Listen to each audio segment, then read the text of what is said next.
Kita beralih ke informasi lain. Protes nasional di Iran semakin mereda pada Kamis waktu setempat.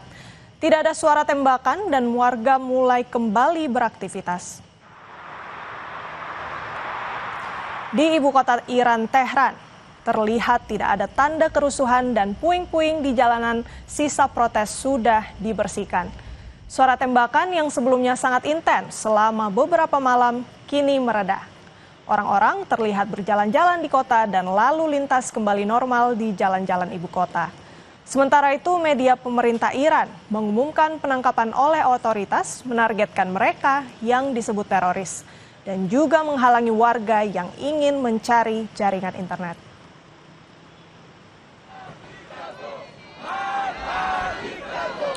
Warga Israel keturunan Iran berunjuk rasa pada hari Rabu waktu setempat untuk mendukung para demonstran di Iran.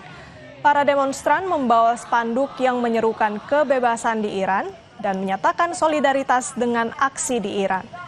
Demonstrasi di Iran dimulai pada 28 Desember 2025 karena anjloknya mata uang Iran terhadap dolar Amerika Serikat. Nilai rial Iran jatuh ke titik terendah sepanjang masa dan inflasi melonjak hingga 40%, mengakibatkan melejitnya harga barang-barang kebutuhan sehari-hari.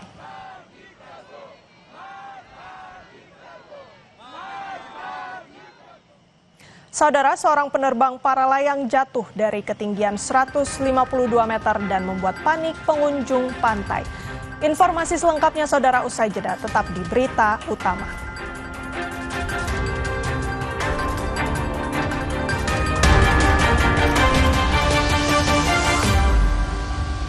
Aku pilih Le Mineral, soalnya cuma ini nih yang masih ada segelnya. Debu jadi nggak akan masuk di sela-sela tutup botolnya.